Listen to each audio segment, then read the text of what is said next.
कौन कले निमित्त होची कौन विप्रसाद साधु मान द्वारा नष्ट करी निमित्त होला कौन साधु मान साधु मान ऊपर वंशटा को विनाश कर देवता मान को बुझे देले देवता मान कौन कले भगवान स्तुति करी द्वारिकानाथ को चली गले समय आसिला आज भगवान मन में विचार करुचंती मते जब मोर वंश विनाश करबा को पड़िबो भगवान को संकल्प पर प्रत्येक जिनिस हिजा संकल्प कले प्रभु संगे संगे प्रभु कौन कले ना ब्राह्मण मान साधु मान हृदय भितर प्रवेश कले कले क्यों मान थिले ना वामदेव अत्रि नारद किए अष्टावक्र वशिष्ठ दुर्वासा महामहाक्रोधी सन्यासी साधु मान कौन कले ना सबु बेला द्वारिका आसती प्रभु दर्शन करवा आज प्रभु विचार कले जादव वंश नाश करने आज विचार कले आज कौन है ना कहते भितरे जे थिले निज देशे बाहर माया गोविंद गोविंद गोविंद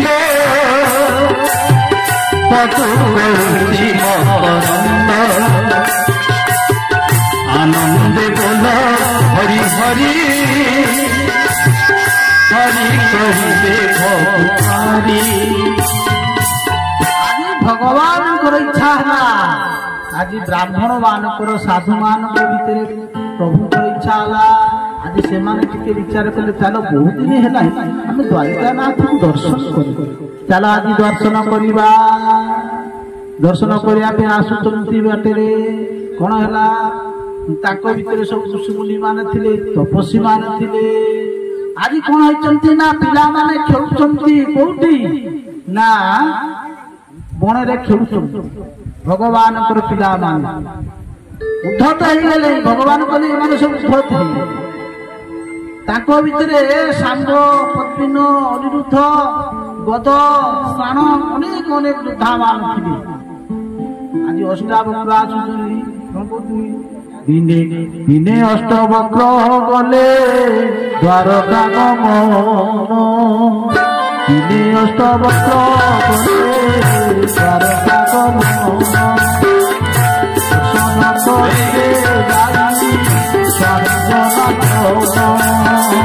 श्री राम जय राम जय जय राम श्री राम जय राम जय जय राम अष्टवक्र गले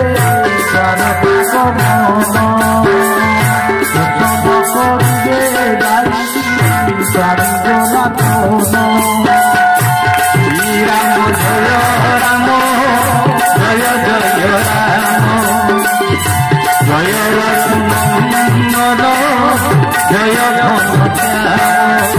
अष्टावक्र आज ना शुणुच अष्टावक्र जहांकर शरीर 8टा जगार बुका थिला आउ से थिले साक्षात ब्रह्मज्ञानी मां सुधाकांत गर्भ भितर रही संपूर्ण से गीता पाठ कर अष्टावक्र गीता जहाँ आज से अष्टावक्र आसुचंती जिते आसिक पहुंची गले बाटे जाऊँ कौटी ना भगवान द्वारिकानाथ दर्शन करने बाटे पिला माने खेलुते भगवान पिला माने साधु सन्थ को देखिले भारी सम्मान दियंती द्वारिकानाथ कर पिला माने आज सन्थ माने जाउचंती द्वारिका दर्शन करिया प्रभु गोविंद तांको भितरे जो सांब थिला सांब देखिबा टिके झियो पिला जेतबेले ऋषि माने देखुचंती आसुचंती कहले गोटा काम करिबा आज ऋषि मुनि माने आसुचंती आमे टिके आज तांको टिके परिहास करिबा आज परीक्षा कर देखा ऋषि मुनि मानकर तपस्या ऋषि मुनि मानकर साधना प्रकार केते जानती आज कौन कले सांब को नारी बेश करी ଉଦରେ ଲହୁ ପାତ୍ର ଭରି। ଗୋବିନ୍ଦ ଗୋବିନ୍ଦ ଗୋବିନ୍ଦ ପଦୁରୀ ମକରନ୍ଦ ଆନନ୍ଦ ବୋଲ ହରି ହରି ହରି ହରି ଭରି। ଆଜି କଣ କଲେ ନା ସାଙ୍ଗକୁ ନାରୀ ବେଶ କରି ଉଦରେ ଲୌହ ପାତ୍ର ଭରି କଣ କଲେ ଗୋଟେ ନାରୀ କରି ସୁନ୍ଦରିଆ ବହୁ ଯୁବତୀଟିଏ କରିଦେଲେ ସଜେଇବା ଦେଇ କଣ କଲେ ଧୀରେ ଧୀରେ ଧୀରେ ଧୀରେ ଯେମିତି ବହୁ ଚାଲନ୍ତି ସେମିତି ଧୀରେ ଧୀରେ ନେଇକି ପହଞ୍ଚିଗଲେ ମୁନିମାନଙ୍କୁ ପ୍ରଣାମ କଲେ।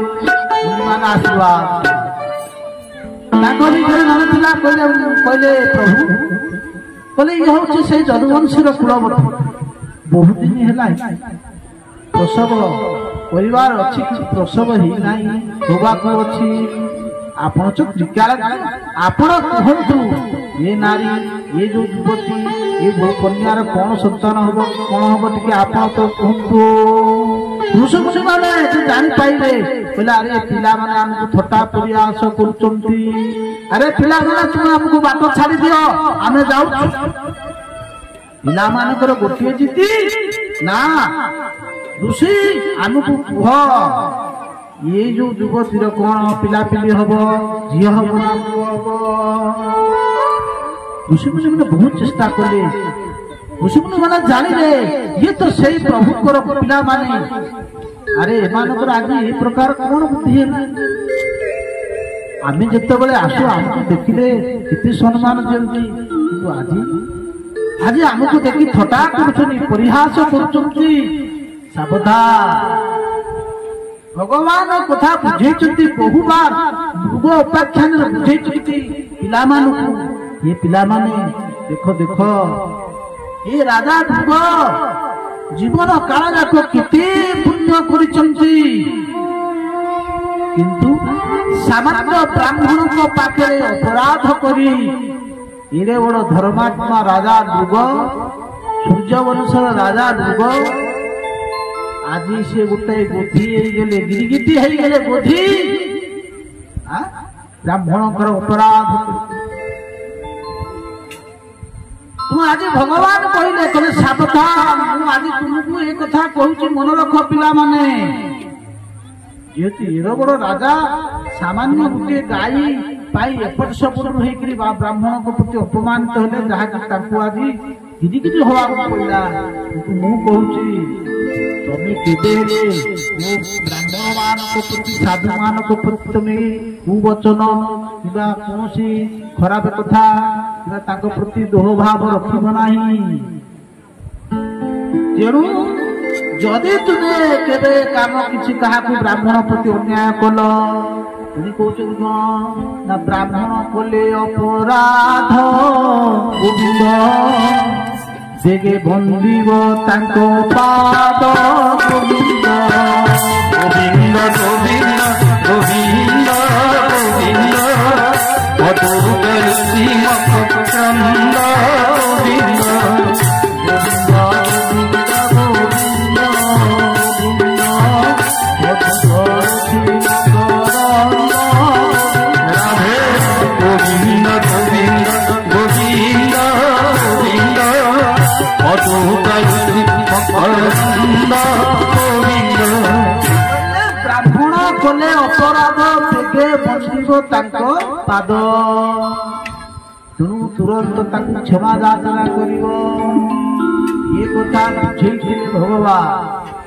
ଆଜି କଣ ହେଲା ଏତେ ବୁଝେଇ ସାରିଲା ପରେ ପୁଣି ସେଇ ପିଲାମାନେ ଆଜି ଗୋଟେ ଅପରାଧ କରିବାକୁ ଯାଉଛନ୍ତି। ଋଷିମୁନି ମାନେ କହିଲେ ହେ ପିଲାମାନେ ଆମେ ଯାଇଛୁ ତୁମେ ଦ୍ୱାରିକାନାଥଙ୍କର ପିଲାମାନେ ତୁମେ ଗୋଟିଏ କାମ କର ଆମକୁ ରାସ୍ତା ଛାଡି ଦିଅ ଆମେ ଚାଲିଯିବୁ କିନ୍ତୁ ପିଲାମାନେ ମାନୁନାହାନ୍ତି। ପିଲାମାନଙ୍କର ଗୋଟିଏ ଜିଦି ହେ ଋଷିବର ତୁମେ କୁହ ଏ କନ୍ୟା ଏ ଯୁବତୀର କଣ ସନ୍ତାନ ହବ ଆଜି ପିଲାମାନଙ୍କ କଥାରେ ଋଷିମାନେ କହିଲେ ଯେମାନେ ଆମକୁ ଛାଡ଼ିବେ ନାହିଁ ତାହେଲେ ଆମକୁ ସତ କଥା କହିବାକୁ ପଡିବ। ଆଜି ଋଷିମାନେ କହୁଛନ୍ତି ତାହେଲେ ଜାଣିବାକୁ ଚାହୁଁଛ ଶୁଣ, ଏ ଯୋଉ ଗର୍ଭ, ଏ ଯୋଉ ନାରୀର ଗର୍ଭ ଭିତରେ ଯାହା ଅଛି ସିଏ ହଉଛି କଣ ନା ନିଷ୍ଠୁର ଲୋହର ମୂଷଳ। ମାନେ ୟା ଗର୍ଭରେ ମୂଷଳ ଅଛି, ମୂଷଳ। ସେ ଅର୍ଥାତ୍ ନାରୀ ଗର୍ଭବାସ ବାଣୀ ଆମ୍ଭେ ଜାଣି গোবিন্দ গোবিন্দ গোবিন্দ পটু করুণী মকরন্দ গোবিন্দ গোবিন্দ গোবিন্দ পটু করুণী বৃন্দাবন বিহারী লাল কি জয়। ସେ କହୁଛନ୍ତି କଣ, ୟା ଗର୍ଭ ଭିତରେ କଣ ଅଛି ନା ଲୋଷ୍ଟର ଲୋହର ନିଷ୍ଠୁର କୁଶଳ। ଦେଖନ୍ତୁ ବ୍ରାହ୍ମଣ ମାନଙ୍କ ପ୍ରତି ଅପମାନିତ କରିକିରି ଆଜି ଏମାନେ ବିନାଶ ହେଇଯିବେ।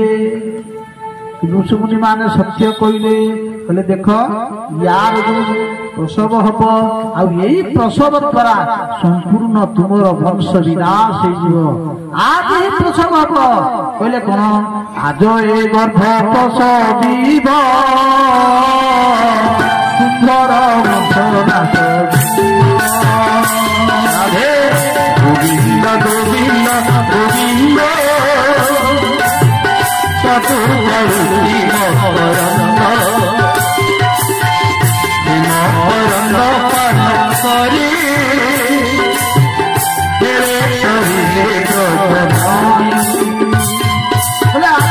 ଗର୍ଭ ପ୍ରସବିବ ତୁମର ବଂଶ ନାଶ ହେଇଯିବ। ଆଜି ଏ ଗର୍ଭ ପ୍ରସବ ହବ ଆଉ ତୁମର ବଂଶ ବିନାଶ ହେଇଯିବ, ଆଉ କେହି ବଞ୍ଚିବେ ନାହିଁ। ଏତିକି କହିକିରି ଋଷିମୁନି ମାନେ କଣ କଲେ, ମନ ତ ଛିଣ୍ଡିଗଲା, ଆଉ କୋଉଠି ଯିବେ ସେ କଣ କଲେ, ଫେରିଗଲେ ପିଣ୍ଡନକା ତୀର୍ଥକୁ ପଳେଇ ଚାଲିଗଲେ। ଏମାନେ ଯେତେବେଳେ ହାତ ଦେଇ ଦେଖିଲେ ଲହର ନିଷ୍ଠୁର ମୂଷଳ ମୁଣ୍ଡରେ ତାଙ୍କ ହାତ ଦେଇ କହିଲେ, ହେ ଭଗବାନ ଆମେ କଣ କଲୁ, କି ଦୁର୍ବୁଦ୍ଧି ହେଲା, ଆମେ ଏତେ ବଡ ଭୁଲ କରିପାରିବୁ, କୋଉ ମୁହଁରେ ଆମେ ଯିବୁ ଏ କଥା କହିବୁ ଦ୍ୱାରିକାନାଥ, କଣ କହିବୁ ଦ୍ୱାରିକାନାଥ। ପୁଣି ଭଗବାନ ଦ୍ୱାରିକାନାଥଙ୍କର ପିଲାମାନେ ଭୁଲ କରୁଛନ୍ତି, କିନ୍ତୁ କଣ କରିବେ, ସତ କଥା ତ କେବେ ଲୁଚି ପାରିବ ନାହିଁ, ସତ ତ ପଦାକୁ ବାହାରିବ। କିନ୍ତୁ ଉଗ୍ରସେନକୁ କହିଲେ, ଉଗ୍ରସେନ କହିଲେ ପିଲାମାନେ ତ ଭୁଲ କରିଛନ୍ତି, ଆଉ କଣ କରିବା, ନିଜର ହାତ ଯଦି କଣ ହେଲା ହାତଟା କଣ କାଟିଦବୁ। କହିଲେ ହଉ ପିଲାମାନେ ତମେ ବ୍ୟସ୍ତ ହୁଅନି, ଆରେ ଦ୍ୱାରିକାନାଥ ଅଛନ୍ତି ସେ କିଛି ବ୍ୟବସ୍ଥା କରିବେ। କିନ୍ତୁ ଭଗବାନ ତ କଳିଟା ଲଗେଇଛନ୍ତି, ପ୍ରଥମ ମଞ୍ଜି ପକେଇଲେ କଳି। ଭଗବାନ କହିଲେ ହଉ ଠିକ ଅଛି ପିଲାମାନେ ତମେ ଯାହା କରିଦେଇଛ ଭୁଲ କରିଦେଇଛ, ହଉ ଠିକ ଅଛି ଗୋଟେ କାମ କରିବା, ଇଏ ମୂଷଳ ରହିଲେ ନା ଆମ ବିନାଶ କରିବ, ତେଣୁ ମୂଷଳକୁ ନଷ୍ଟ କରିଦେବା, ମୂଷଳ ଆଉ ରହିବ ନାହିଁ। ଭୀମ ହାତରେ କଣ କଲେ ନା ସେ ମୂଷଳକୁ ଘଷି ଘଷି ଘଷି ଘଷି ଘଷି ଘଷି ସଫା କରିଦେଲେ। ଆଉ ଟିକେ ହାତରେ ରହିଲା, ଭୀମର ହାତରେ ଟିକେ ଲାଗିଗଲା। ଭୀମ କହିଲା ଟିକେଟା ରହିବ କଣ, ଭୀମ ତାକୁ କଣ କଲା ନା ଫୋପାଡ଼ି ଦେଲା ସମୁଦ୍ରକୁ। ଯେତେବେଳେ ଫୋପାଡ଼ି ଦିଏ ତାକୁ ରାଘବ ନାମକ ଜଣେ ମତ୍ସ୍ୟ ତାକୁ ଗିଳିଦେଲା। ଆଉ ଯୋଉ କଳଙ୍କିତ ଜଳ ଭିତରେ ଭାସିଲା ଇଏ ସବୁ ରହିଗଲା, ଭବିଷ୍ୟତରେ କାମ ଦେଖେଇବ। ଏରକା ନାମକ ବନ ହେଲା, ଆଉ ସେଇ ଏରକା ବନ ଯୋଉ ବୃକ୍ଷ ଦ୍ୱାରିକା ଯୋଉମାନେ ଯିବେ ଦେଖିବେ ଅଣଖୁଆ ଗଛ ବାଗିଆ ବଡ ବଡ ଗଛ ହବ, ସେଇ ପତ୍ର ଯଦି ଯାହାକୁ ବାଡେଇ ଦବ ତା ହାତ କଟିଯିବ, ଗୋଡ କଟିଯିବ। ଇଏ ଭାବିଲେ ଯାହା ମୂଷଳ ତ ନଷ୍ଟ ହେଇଗଲା, ଶାନ୍ତିରେ କଲେ ଯାହା ଅଭିଶାପ ଆମକୁ ଆଉ କିଛି କାମ କରିବ ନାହିଁ। ସମୟ ଆସିଲା, ଧୀରେ ଧୀରେ ବିତ୍ପାତ ଆରମ୍ଭ ହେଲା। ଭଗବାନ ସଂକଳ୍ପରେ ଶ୍ରୀ କ୍ଷୀଣ ହେବାକୁ ଲାଗିଲା, ଦ୍ୱାରିକାରେ ଲକ୍ଷ୍ମୀ ଛାଡିଗଲା ବାଗିଆ ହେଇଗଲା। श्रीहीन होगा लक्ष्मी छाड़गले द्वारिकारे वित्पात है अपशंसन है सब द्वारिकावासी मैंने जा पहुंचले भगवान को पाखे कहले प्रभु ये कौन हो दिनक दिन एमती वित्पात हो भगवान कहला देख बर्तमान आम समय तो आ भल ना गोटे काम करवा आम समस्ते जीवा प्रभास जीवा कौटी ना प्रभास प्रभास होची कौटी ना सोमनाथ कहले सोमनाथ पाखे आम जीवा आउ सूर्य पराग पड़ुची आउ दान दक्षिणा करवा।